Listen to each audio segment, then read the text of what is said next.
Welcome to Lynn Cullen Live. Talk radio without the static. Email your questions and comments to lynncullenshow@gmail.com. And now your host, Lynn Cullen.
Welcome to Lynn Cullen Live. Talk radio without the static. Email your questions and comments to lynncullenshow@gmail.com. And now your host, Lynn Cullen. And a good morning to you. It must be a Monday because I just did something really stupid. I'm essentially saying this for the benefit of my producer, Kevin. Hi, Kevin. He was starting the show, and there's no excuse. I don't know what I did. I ended up disconnecting. I turned my phone off.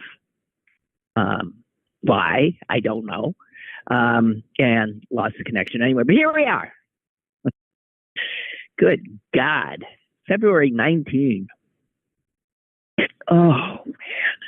Oh, it's a holiday, somebody told me.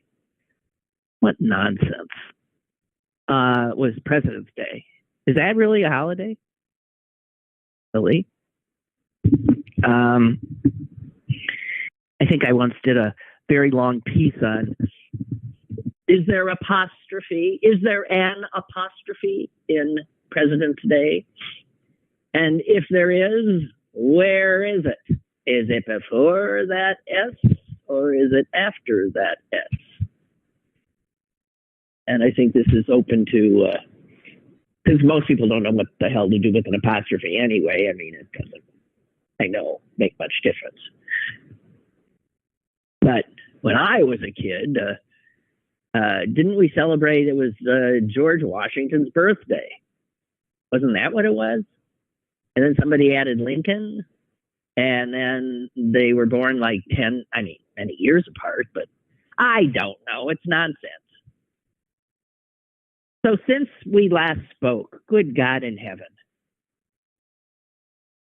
this always happens. I mean, it's what Mondays are. Good God in heaven. That's as I try to put together everything that's happened. In my head, the biggest thing that happened is the death of Navalny.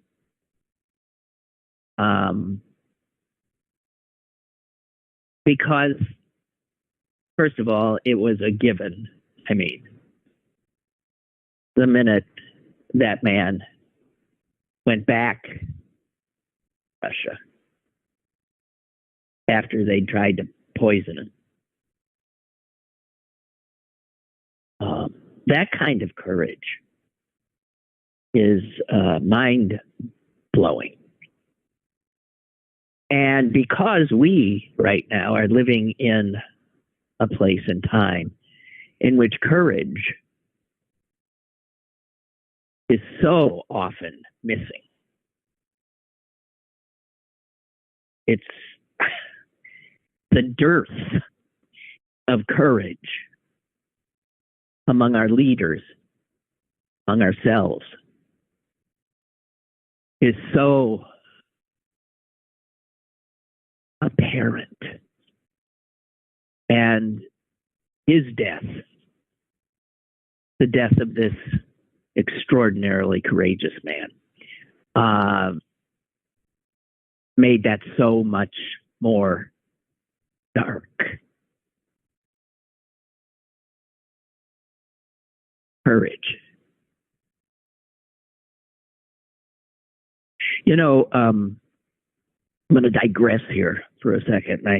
My brother, as some of you know, has written many books, even though he was a law professor. And the books are not about necessarily the law. The books are often about humans and their foibles and their emotions. And he had written a book on, probably his best known one is on disgust. It's been translated into a ton of languages. I have the Korean version. It's a riot. I mean, just because it looks so funny to me. So he wrote about disgust, and he wrote about one called humiliation. And then he set out to write one on cowardice. As you can tell, he goes for the ones that we don't talk of, that the ones that are avoided. We avoid discussions of disgust because they're disgusting. We avoid discussion of humiliation because, well, it's uncomfortable to say the least. And then, cowardice. These are all things we've all felt: disgust, our own cowardice, our own humiliations. But when my brother was writing the one about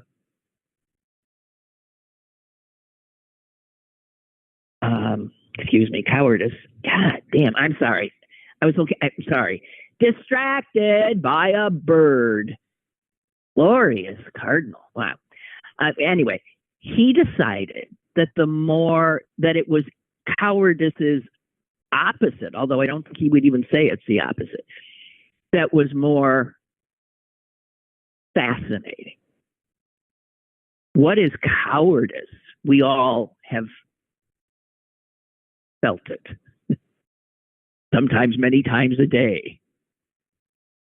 Courage? What is that? Because that is so much more rare. And so he turned around and for the first time wrote a book about what we would consider the positive emotion of courage.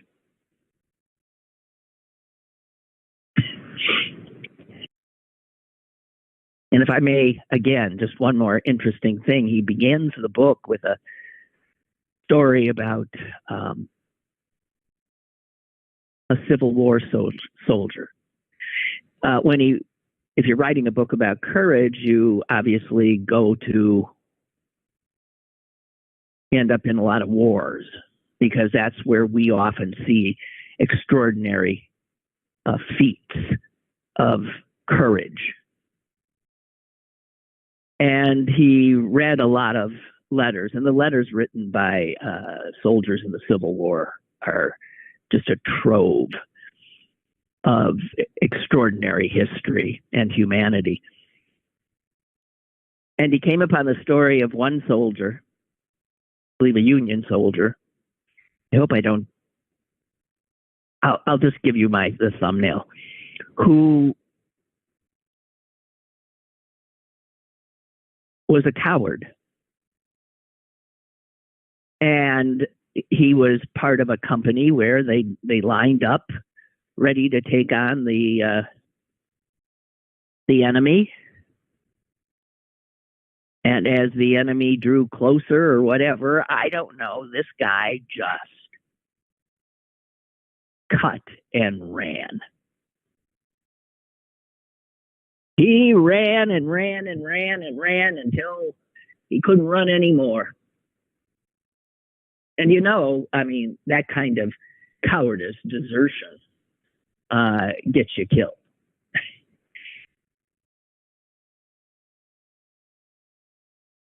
Amazingly, he came back. after all his compatriots saw him run when they were putting their lives at risk, he came back. And I don't recall why they didn't kill him right away. Maybe just astonished that he'd come back, sort of like Navalny, knowing he'd be killed. And they just told him, okay, line up in the next battle. They put him right there in the front lines. When the shooting started, he ran away again. You can't make this up. I can't remember how many times the guy ran away, but he always came back. And at one point, his fellow soldiers grudgingly began to acknowledge a kind of courage in his cowardice, a courage in him. It's it's with that story that I know Bill, my brother, starts this book about the slipperiness of courage and cowardice. But that Alexei Navalny had courage is indisputable.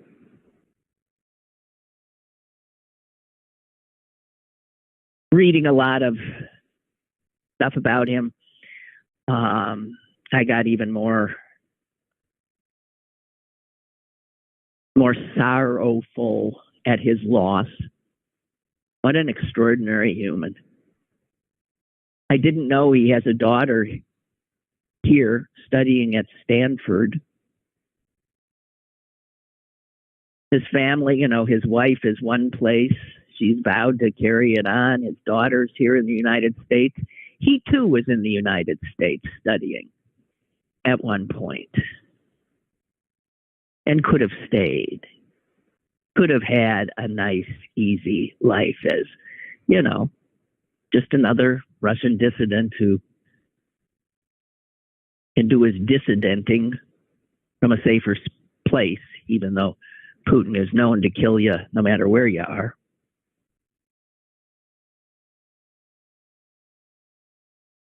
So, two things that that Navalny's death brings to the fore: the outrageous support of the Trump party for Vladimir Putin, one of the most horrible humans on earth. And the fact that Putin right now, having killed Navalny, silenced all dissent, is attempting to take over Ukraine and subject those courageous people to the same kind of horror. Because all Putin is about is repression and brutality and deceit. No wonder Donald Trump loves him.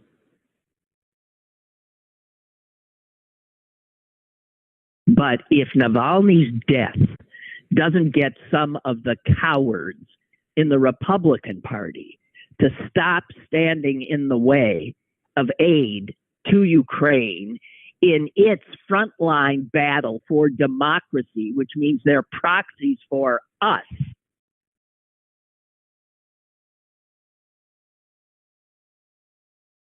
I hope they're shamed, because they're nothing more than Putin's poodles.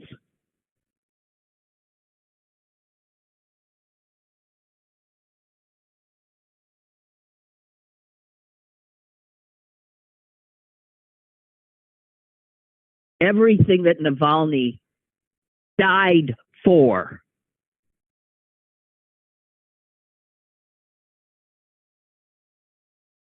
That repression, the horror of living under an autocrat, a brutal, murderous autocrat like Putin,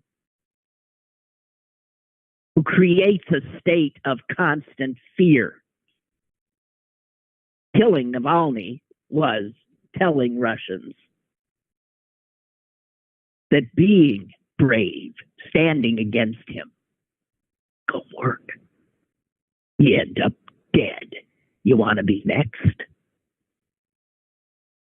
And that we would not, as a country, have the courage to stand behind a country that is taking on the onslaught from this murderous son of a bitch and standing up against everything he stands for those of us in the West and our democracies.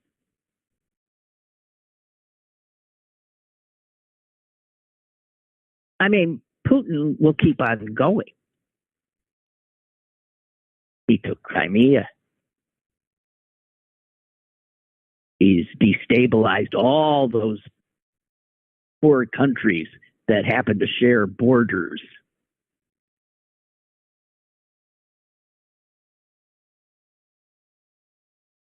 And the Trump party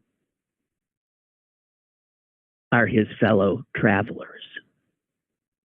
The Trump party, whose real defining characteristic is cowardice.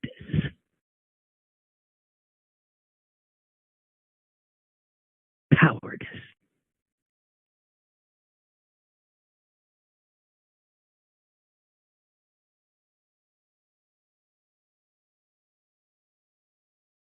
Here's something Ann Applebaum said that I thought was good. She said, even behind bars, Navalny was a real threat to Putin because he was living proof that courage is possible, that truth exists, that Russia could be a different kind of country. For a dictator who survives thanks to lies and violence, that kind of challenge was intolerable. But now Putin will be forced to fight against Navalny's memory. And that is a battle he will never win.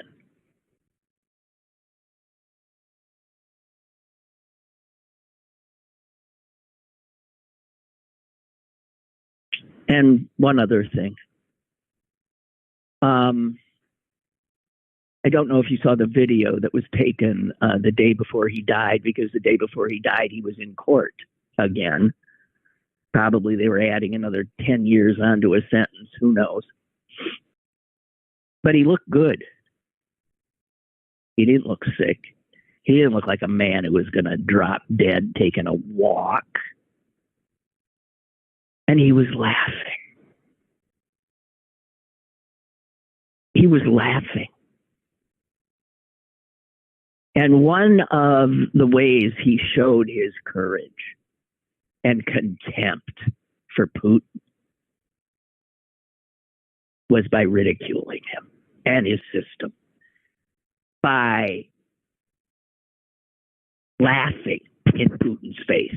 Maybe, who knows, it was that he laughed in that courtroom and taunted the system yet again that drove Putin out of his mind, and he said, kill him. Who knows? But in all the reading I did, the one that blew me away is that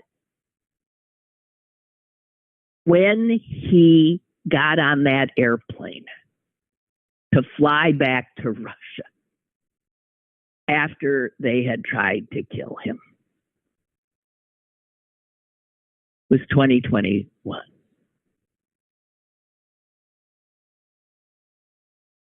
He sat next to his wife on the plane, and they watched an episode of Rick and Morty. Now, if you don't know Rick and Morty, it's an animated.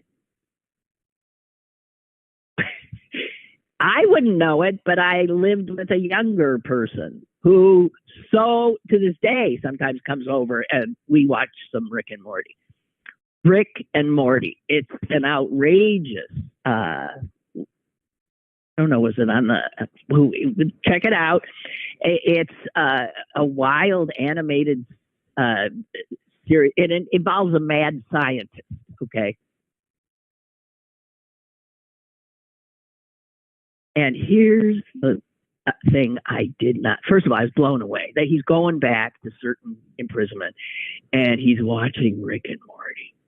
And then it turns out a month later, he gets arrested, of course. A month later, he's in the Russian kangaroo court.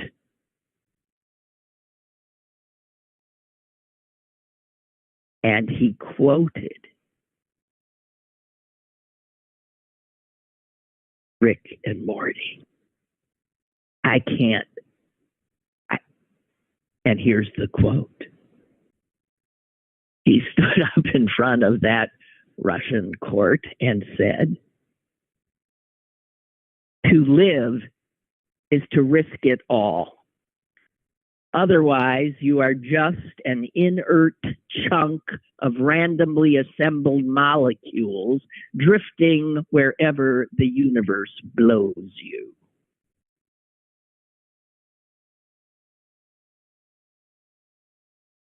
Alexei Navalny, quoting Rick and Morty in the trial that would get him imprisoned and then eventually killed.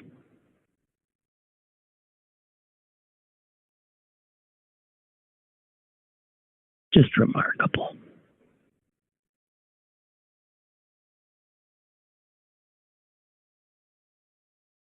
Okay. The other big thing, I sat glued to my television. Did you? Thursday and Friday, watching an Atlanta courtroom. Can't get out of the courtrooms. And this, as somebody suggested, was a truly riveting, infuriating, mind-blowing piece of very American entertainment. Somebody suggested it was like a cross between My Cousin Vinny and the Real Housewives of Atlanta. And it was prosecutor, DA, the district attorney, Fani Willis, taking the stand. Well, this, you couldn't, is it going on again today? I suppose it is. It's not over. This was the most I know I'm repeating myself, mind-blowingly unbelievable, ridiculous, time-wasting stunt. And of course, brought to you by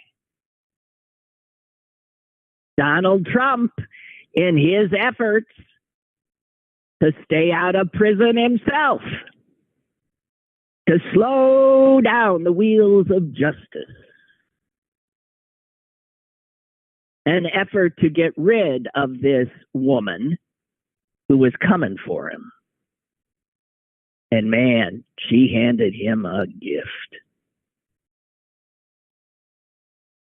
But her performance on the stand was riveting. Riveting. You couldn't, if you missed it, I'm sorry. I mean, she wasn't supposed to take the stand. She comes blowing into the courtroom, just looking like she was going to explode, and says, "I want to testify." I mean, you don't see drama like that. And then flat out calling this disgusting lawyer for one of Trump's co-defendants a liar. She called her a liar to her face a number of times. It was something. And then the next day, her father was on the stand, and he was amazing. Amazing.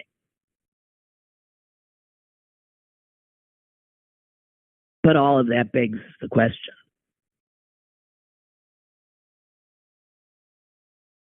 I don't know how this smart cookie, well, she ain't perfect,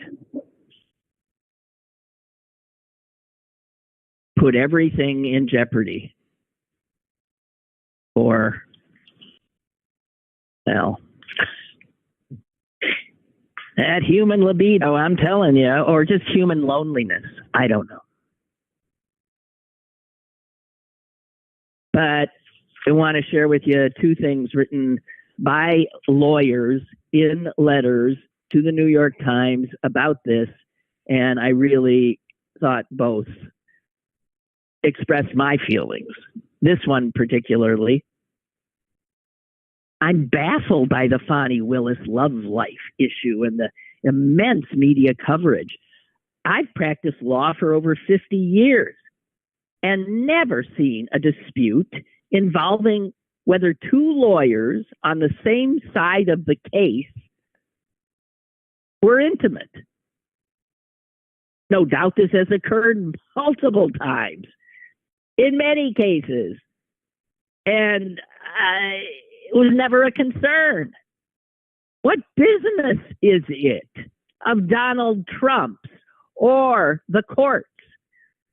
Maybe the state might be concerned if its DA hired someone because of a personal relationship, but that's between the state and Ms. Willis. It doesn't affect Mr. Trump's right to a fair trial at all. There. Here's the other one. To me, a person who met her husband at work, whose parents met at work, and whose paternal and maternal grandparents met at work, this dating relationship of the Fulton County DA, Fani Willis, and the special prosecutor seems like the most natural thing in the world. As an attorney, I have difficulty finding the conflict of interest here. Ms. Willis is single. She's enjoying the company of a coworker and colleague. As we know, propinquity has led to love since antiquity. Whoa! I had to get to that line. Propinquity, there's a word, guys. You don't hear it used often, but boy, is it dead on right here. It means to be near.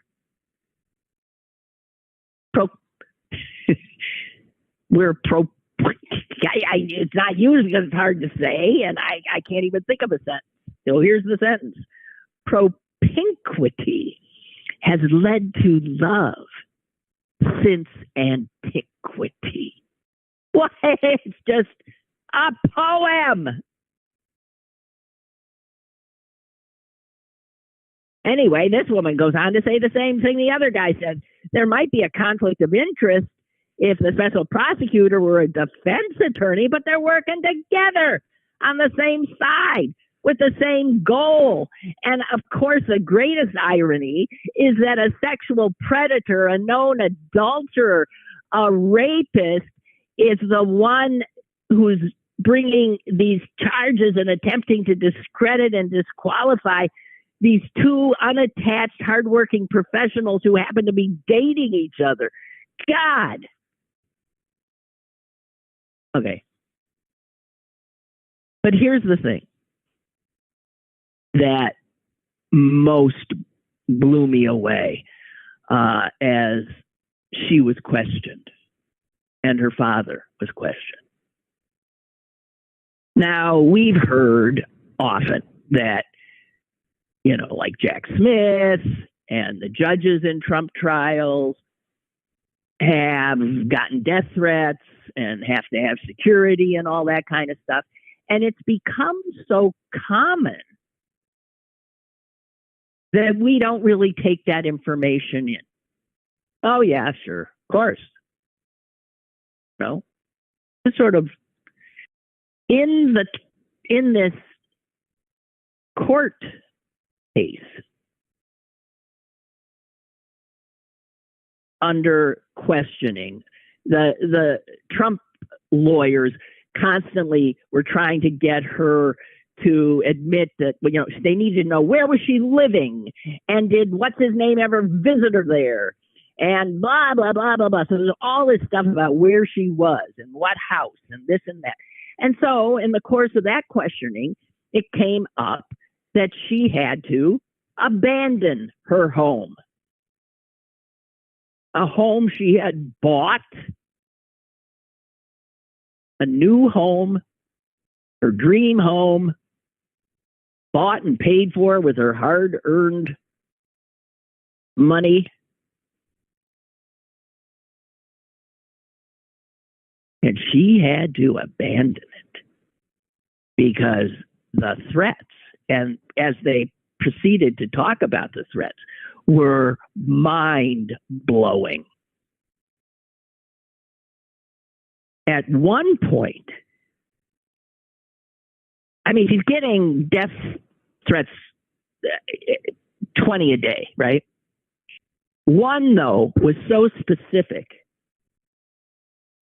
that security people around her said, "You got it. Okay, this one. We got to get you out of here." And this was not her house. This was in her own office, and she was put in a disguise and gotten out of the office as somebody else.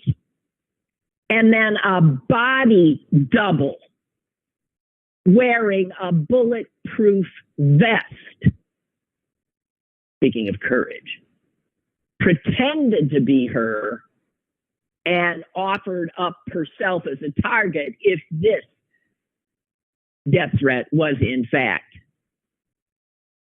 legitimate. As is so often the case, no, they're about terror.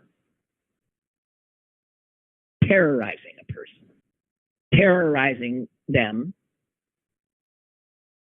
So her father was so scared, he told, "You got to get out of the house. I'll stay." And he talked about how, he was always looking over his shoulder, looking out windows, making sure they had constant security around them. She couldn't move without security around her. Would you like to live that way?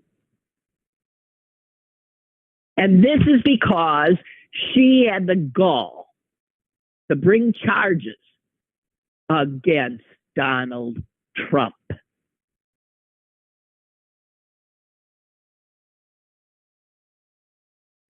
David French has a piece today in the New York Times about how this Trump's, I call them brown shirts, how Trump's brown shirts, this is the Nazi, this is Hitler's way of doing it too. You come in and you exert force, power. You project power and fear and terror. How many Republican Congress people have said they're not running again? It's the list is getting really long. And these are people who voted for Trump and probably would vote for him again. But you know what?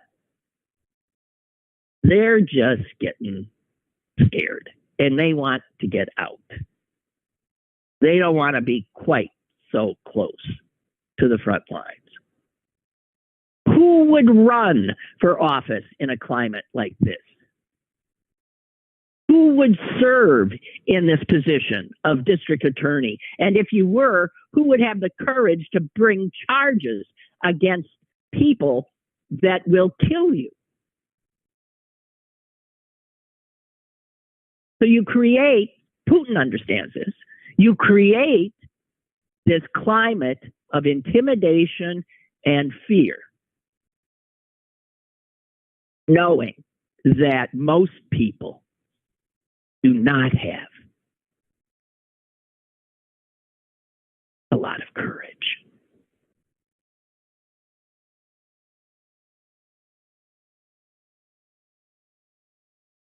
One of the people who came to the stand on Friday was the former governor of Georgia. And am I forgetting his name? Boy, was he a classic Southern pal. He was, back in the day when they still elected Democrats, he was a Democrat. And he came to the stand because he wanted to make clear that he had been her first choice to come on as special prosecutor. So she had brought him in and made that offer to him. And he turned her down. And he turned her down because he said to her, hey, do I want to spend the rest of my life having to have bodyguards around me night and day? So here's a guy who knows the reality. And he said, I'm not taking this on because I don't want to live with, to be in some, somebody's sights. And he talked about the fact that there had been death threats he'd had in the past as governor, how he thought it was one thing or the other. And then this is an aside, he happened to mention that one guy who was a credible source of some terror for him was saying he was going to kill him because he was too close to the Jews.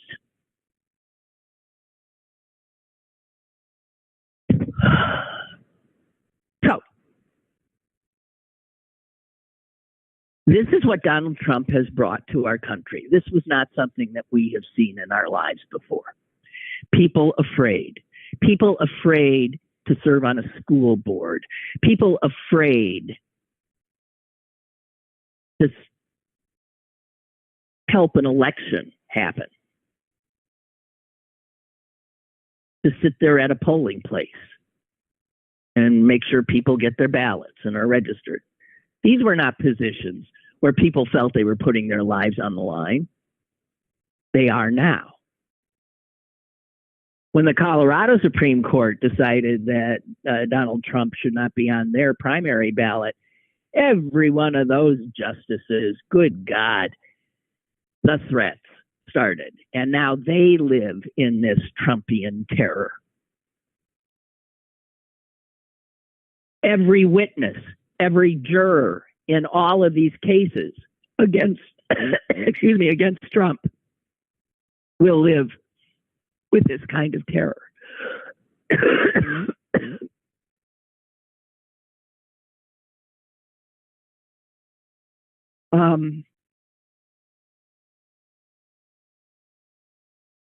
We know that some of the votes against Ukraine aid, for instance, are made by Republican congresspeople who are afraid.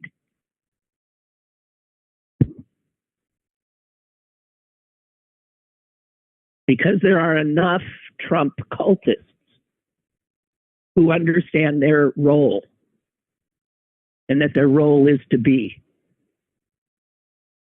an intimidator of anyone who goes astray. And every Republican congressman has more than one of these people in their district.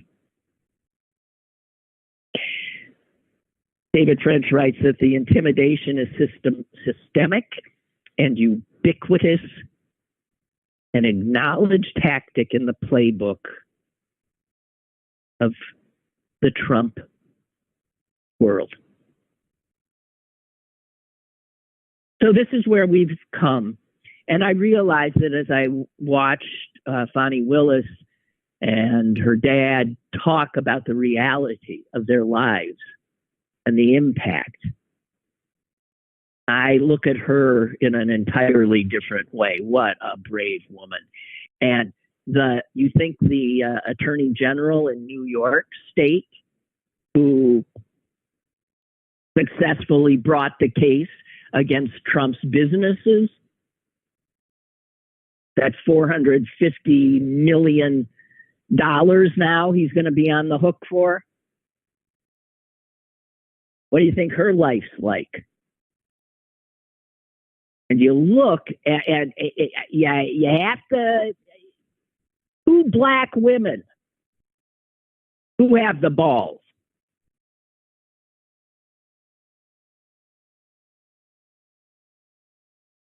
Two black women. The white guys are saying, no, thanks, I'll take a pass.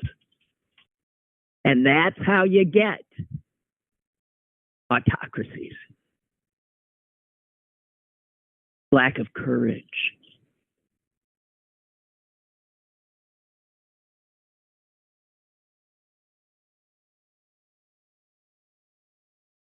I think it was his name Bruni, who was writing a thing about, because he likes words, I like words. Propinquity. He was writing about how Trump has also shown that our language is not up to the task of describing him. I mean, many a time, as you know, I keep using the same words over and over and over again. And Bruni says, we do our best, but finding words, essentially synonyms for worst,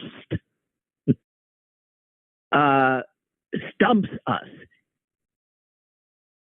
He says our society needs front pages beyond the usual front pages.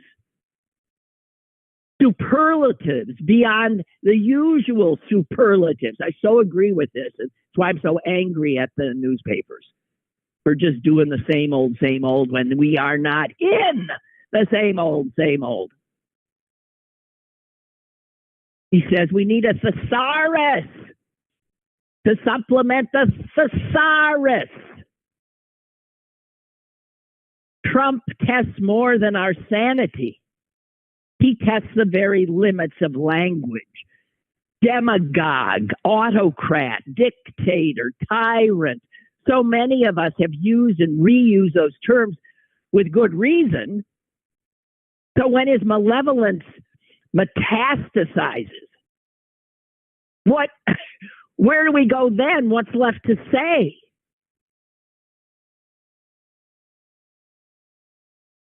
The usual pejoratives don't cut it. Yeah, I know. Wow. I'm sorry.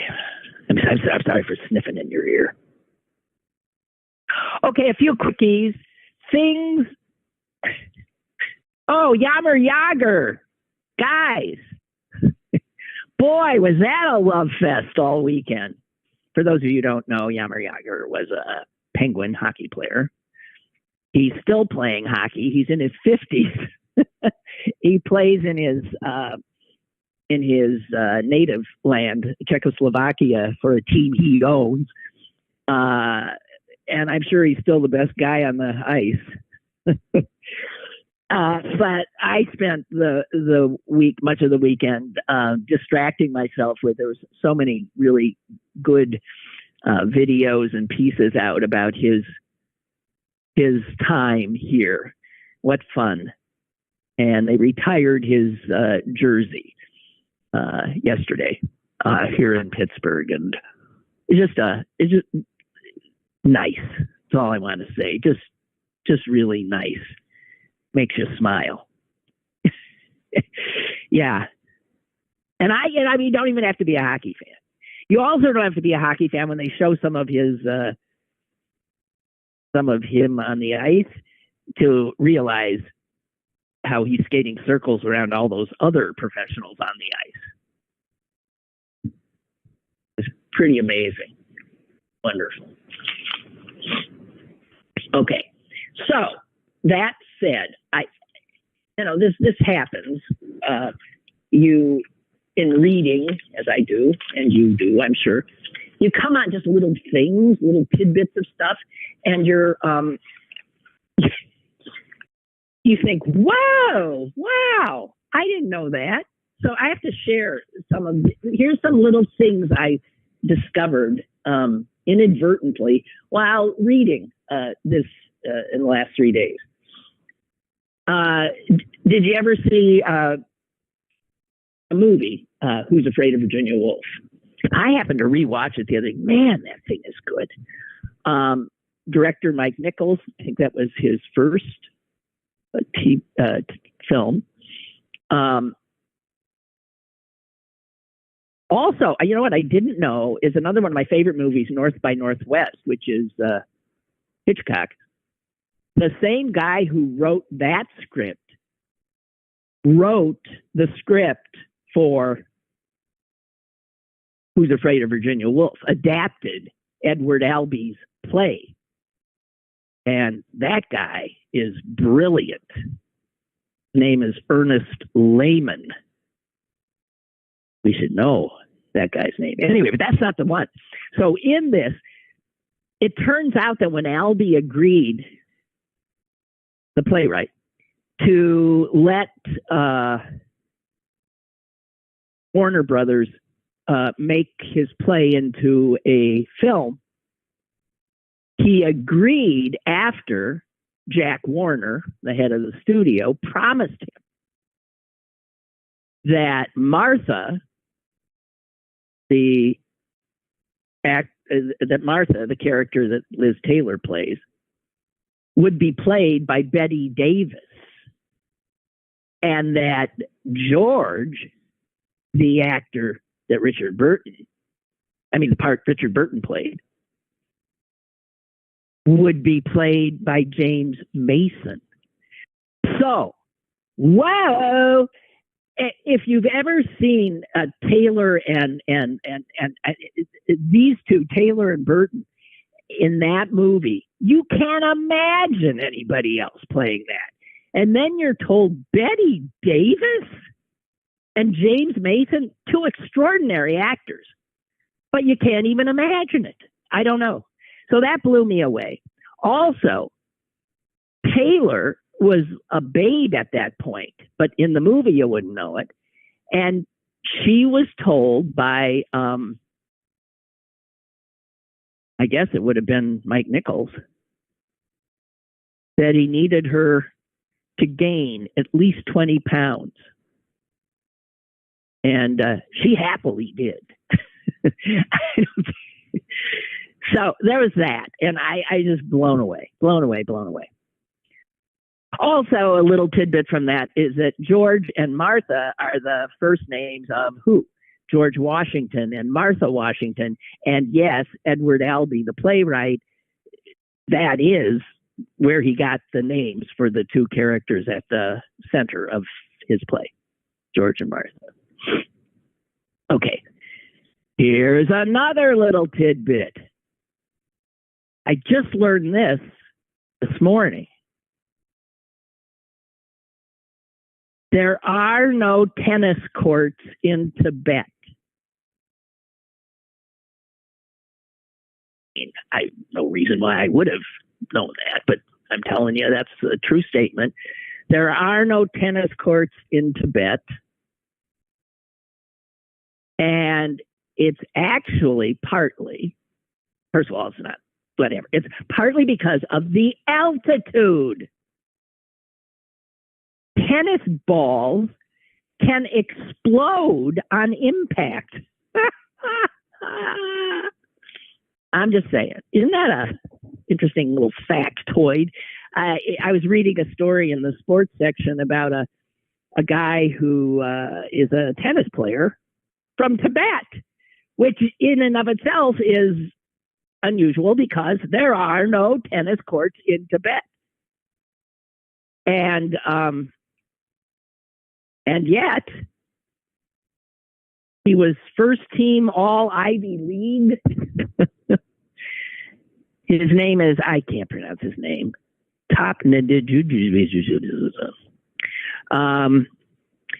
And he is ranked, albeit 869th in the world, but moving on up. And he, as a child, went to China to learn how to play tennis. He was really into it, even though you couldn't play where he lived. So it's a story. And another little factoid from that: when he came to the United States, you have to have your name on passports and stuff. His first name, you try pronouncing this: F as in Frank, N as in nobody, U. His first name is FNU, Snoo. Turns out that's not really his first name. But in Tibet, not only don't they have tennis courts, but they don't follow a traditional first name, surname kind of way of identifying themselves or each other. So that I don't know what that means. I don't know what they use and if they name each other anything. I don't know. But FNU is just something you write if you have to fill out a form asking for your first name when you're a Tibetan and you don't have one. And FNU stands for First Name Unknown. Isn't that wild? My dad didn't have a middle name, and I can't remember where it was, but when he wanted to have if asked for an middle initial, he put an N. His name was Norman Miller. So it would be Norman N. Miller. And I must have once somebody asked him, what's the N stand for? And he said none. So, first name unknown and Norman Nunn Miller. Okay. Boy, excuse me. And now, what else do I have here? Oh yeah. I love this. So again, to names I can't pronounce.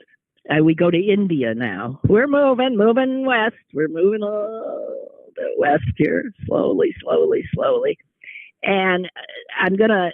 This guy, his name is M. Manikandan.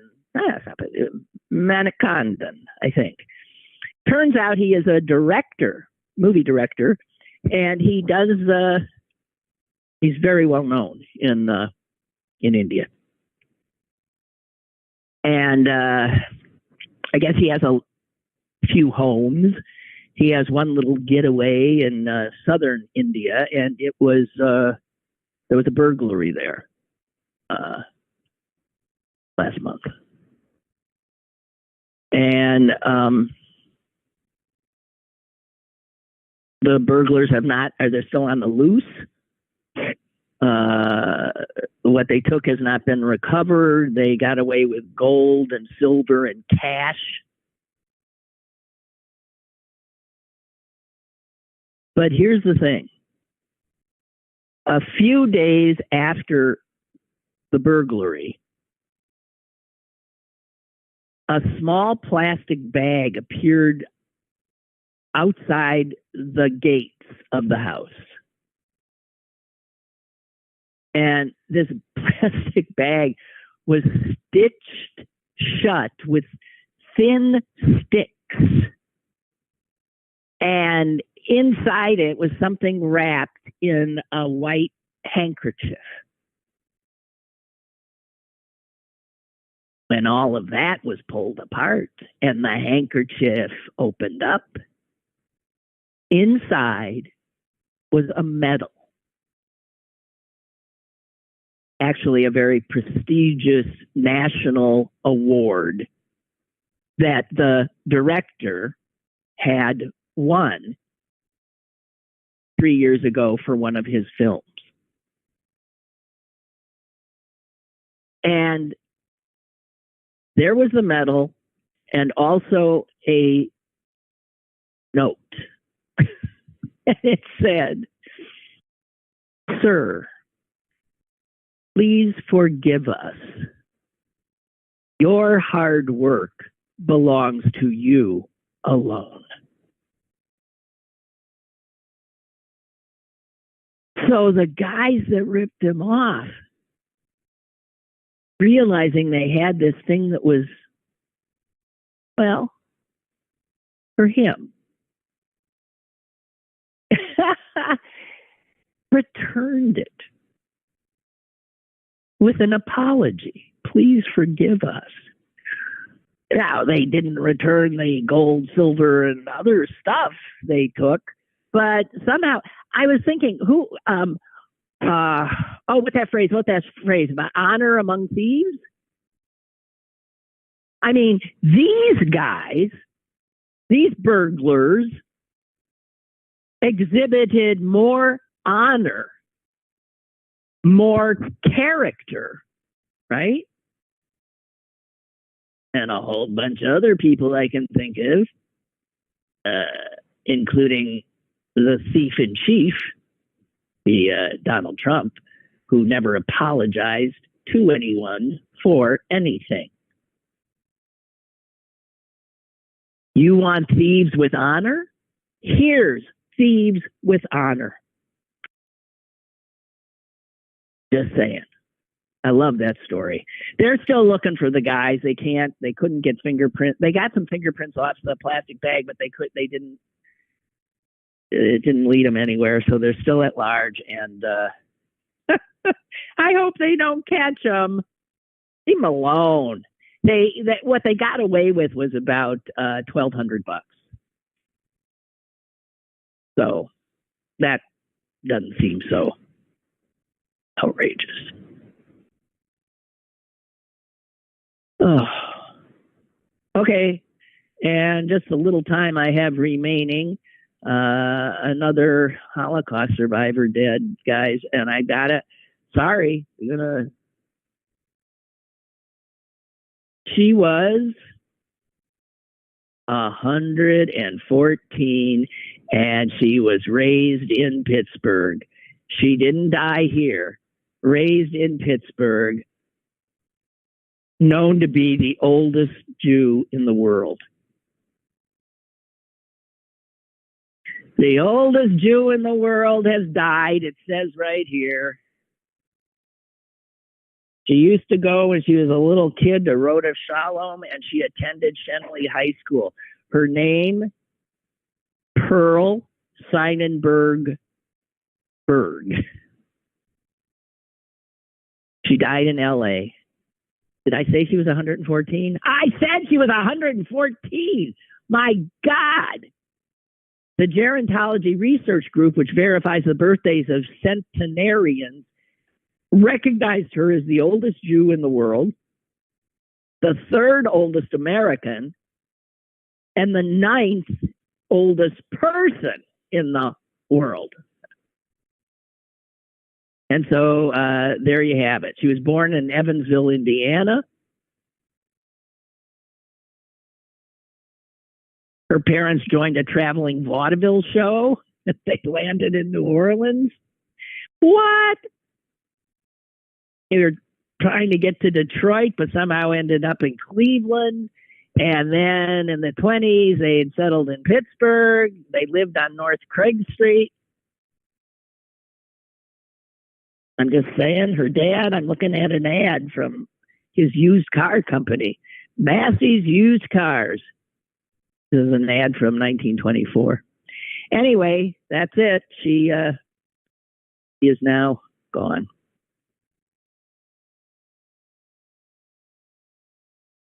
So I think that's it for me. happy, whatever this is. Oh, yeah, President's Day. And I guess I'll be talking to you guys tomorrow with maybe Susan in tow. Blue skies. Enjoy. Bye-bye.